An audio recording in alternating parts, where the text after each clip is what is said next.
Yo, what is going on, guys? Johnny GB here with the Token Minorities, bringing you guys a breakdown of the 2019 Pokemon TCG World Championships. These were held over last weekend in Washington, D.C. If you were a participant, congratulations to those who participated in the Masters, Senior, and Juniors. If you were somebody who visited, watched the players, glad you guys got to enjoy that. I was unfortunate enough to not go. Next year it is in London, so my plan is to attend the World Championships there. But I spent my time watching the streams of the TCG World Championships and looking at the results. I'm not surprised by the results per se. I am surprised on some of the strategies because, for those that don't know, the 2019 Worlds format is the format we are now in. So the first tournament of the new format with Ultra Prism through Unified Minds was the World Championships. It's something Pokemon's not done before. So this was a first real test of what we are going to see at the World Champion, or from here on out till next year when the next set rotation is announced. We should get, what would it be? 1, 2, 3, 4 sets by the time next rotation comes around. And some of the stuff that we did see when I do the breakdown here is the tag team Pokemon will be predominant in this next format. So when we look at Masters, Junior, and Seniors division, there was a grand total of 2 decks that did not use a Tag Team GX Pokemon. So this would be in the Masters division. We had an Articuno control with Pidgeotto and Girafarig. We also had one in the Juniors with a Keldeo GX Naganadel and Blacephalon deck. So those were our 2 decks in the top 8 of each bracket that did not use a Tag Team GX. When we look at the most popular used decks, that would be Pikarom with Raichu. So Pikachu, Zekrom, Tag Team GX, and Raichu Tag Team GX. So you saw 3 of those place, including win the Junior division. You had one of them in the Seniors division. You had one Pikachu Raichu control in the Masters division. After that deck, you had Charizard Reshiram, which there were 2 variants. You had the Greens Exploration variant, and then you also had the Jirachi variant. You managed to see a lot of those decks, so those were the 2 predominant decks. And then right after that, our Masters winner, Henry Brand of Australia, he used a Mewtwo Mew build. So Mewtwo Mew Tag Team GX had 2 top 8 spots in the Masters, it had 2 top 8 spots in the Seniors, and 2 top 8 spots in the Juniors. So the Tag Team GX Pokemon are here to stay for this next format. Just very good decks in general. Reshiram Charizard, Pikachu Zekrom, Mewtwo Mew. You also have other good Tag Team GX decks, such as the Giratina Garchomp. You have more up-and-coming tag teams in the newer sets, where we have Dialga Palkia, we have Zekrom Reshiram. We're going to have, I believe, another triple tag team, just like we got the 3 legendary birds. So the tag teams are going to be the predominant factor of this new format. I feel like, even though you have Shrine of Punishment running around, you have spread decks that can damage you, you can win games so quickly with these Tag Team GX Pokemon, especially when you have a lot of support going for them. Psychic type has a lot of support. Malamar, I believe, is still in the format because Malamar was Forbidden Light. You also have Fire decks having all the brand new support from Unbroken Bonds with Welder, Fire Crystal, so they are able to get going quickly. And then the electric decks like Pikachu, Zekrom Tag Team GX, you have Thunder Mountain Prism Star Stadium, you have Electro Power, you have Electro Charger, you have a lot of support cards in terms of those Tag Team GXs, so those decks are not going away anytime soon. That is the biggest takeaway from World Championships, guys, is the tag teams will not go away. Now, for the decks that did do well that were not tag team, there was one more I forgot. That would be the 2nd place deck at Worlds, Blacephalon Naganadel. Now, not GXs, well of course it's a GX, but Ultra Beasts were a deck back in March, April, I was thinking would be a real contender for the World Championships, because Ultra Beast support did not get hit by the rotation almost whatsoever. We still have stuff access to Ultra Space, Search Out, you have Ultra Ball, you have Beast Energy, you also have plenty of different support cards, including the new Naganadel GX. You discard an Ultra Beast, draw 3, a better Zoroark for Ultra Beasts. So Ultra Beasts, I think, are here to stay as well. They just have a lot of support going for them. Blacephalon is a very good partner to them.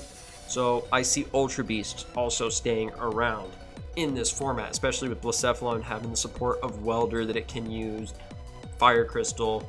So Ultra Beast and Tag Team GXs are those decks that are here to stay. Now, what does that say for the Rogue scene? Well, Articuno Control still managed to snag a top 8 spot in the Masters division, and then the Keldeo, Naganadel, Quagsire deck actually managed to snag a top 8 as well in the junior division.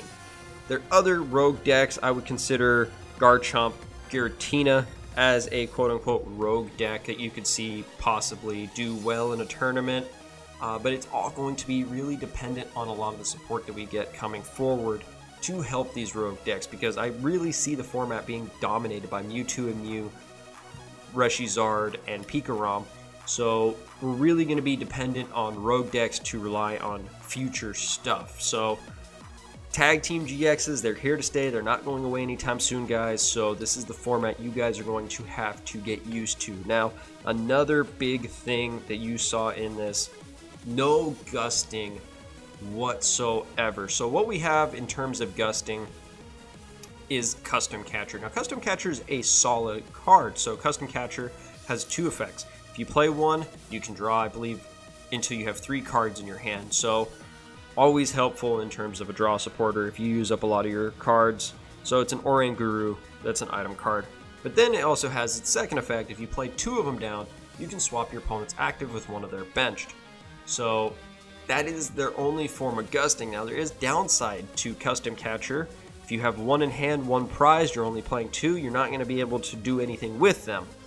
If you play 3 or 4, if you play 4 in the deck, 1's prized, 1's in your hand, you can't get to your next one, now you're not able to gust. So gusting is going to be a big dilemma in terms of getting matchups you would like. Now, in terms of being able to switch your Pokemon, we still do have access to stuff like Switch, which did see some play in some of these decks. So without Guzma, without a Lysander in the format, this is going to be a different format unless we get something in our November set or our January set, or not January, February set, that would give us a gusting card. But as of right now, there will be no gusting going forward in this new format. So that's going to be a very tricky challenge for everybody going forward here. Now, a couple cards that I do want to point out. We'll kind of group this one in terms of stadiums. Stadium Wars are going to be the Weather Wars that we saw if you play single battles back in Black and White era. So back in Black and White era, single battles were Weather Wars. Well, in the Pokemon TCG, we have Stadium Wars now, because stadiums, outside of the Marshadow we just got from Unbroken Bonds, will not be leaving the field unless you play another stadium. We don't have item removal. Field Blower has now rotated out. That's not in the format. So now item and stadium removal is key. So when we look at some of the stadiums that are seeing predominant play, Viridian Forest, you have your Prism Stars, whether it's Wondrous Labyrinth, you have Thunder Mountain Prism Star, you have the Black Market Prism Star, you also have the one the fire types are access to, discard, draw 3. So you have those. Then you also have some other stadiums that I think are going to play a predominant role in the TCG going forward here. First one being Lysander's Lab. Items no longer have effects. This is huge in terms of stuff like Fairy Charms that could see play with Gardevoir Sylveon. You also have other items, Choice Helmet, stuff like this, that no longer have those effects. So Lysandre Labs, I think, is one that'll be a huge card to play around. This is going to force people to add maybe a copy of a stadium they don't need in the deck, or an extra copy they don't need in order to get rid of their opponent's stadium.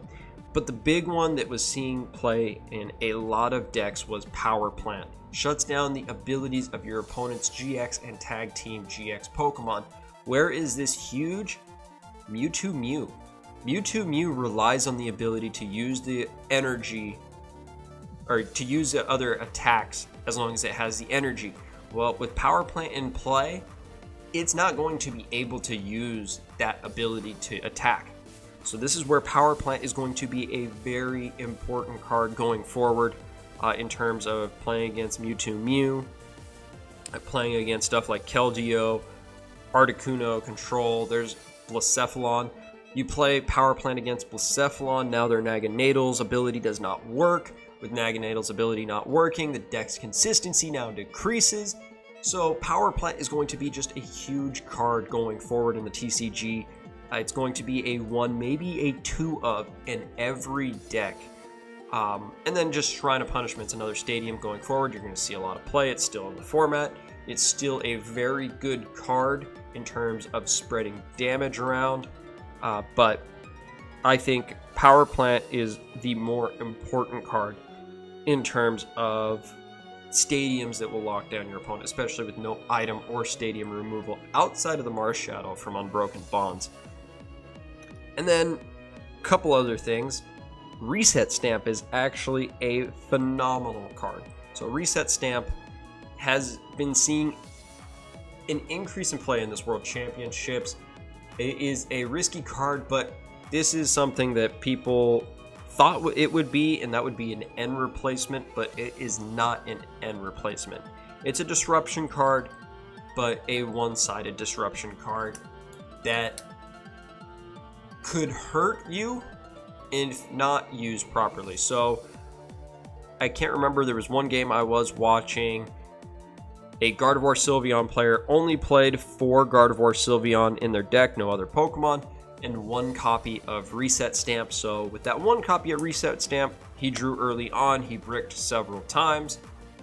He had to use that 1 copy of Reset Stamp early on in the game, and that came back to haunt him later in the game when he was unable to get in there and force his opponent later in the game to have a smaller hand size. So that is the one drawback I see with a Reset Stamp, but again, it's a useful card, but do not treat it as an N replacement. That's the one thing that I would like to stress is this card is not going to replace N. We don't have another N in the format. This is a very good utility card when used right. So that is pretty much a breakdown of the World Championships, guys. A very intriguing format. We know what our future tournaments are going to consist of. We do not have another set release until November. I'm not sure the name on the set, but this is the one where we're going to be getting the Solgaleo and Lunala tag team, Zekrom and Reshiram tag team. It's kind of a set based around Lily and etc. Those groupings. So that'll be interesting on how that changes up the meta, because again, those are more tag teams. Tag teams we know are ruling the format. But if you guys enjoyed this video here, guys, go ahead, hit that like button, subscribe to the TTM TCG channel for more TCG content. I will be hopefully bringing to you guys deck profiles relatively soon once I obtain the cards. If you guys, again, have any of the cards that you guys want to see in deck profiles, let me know down in the comment section below. But with all that being said, guys, I am Johnny GB, and I am signing out.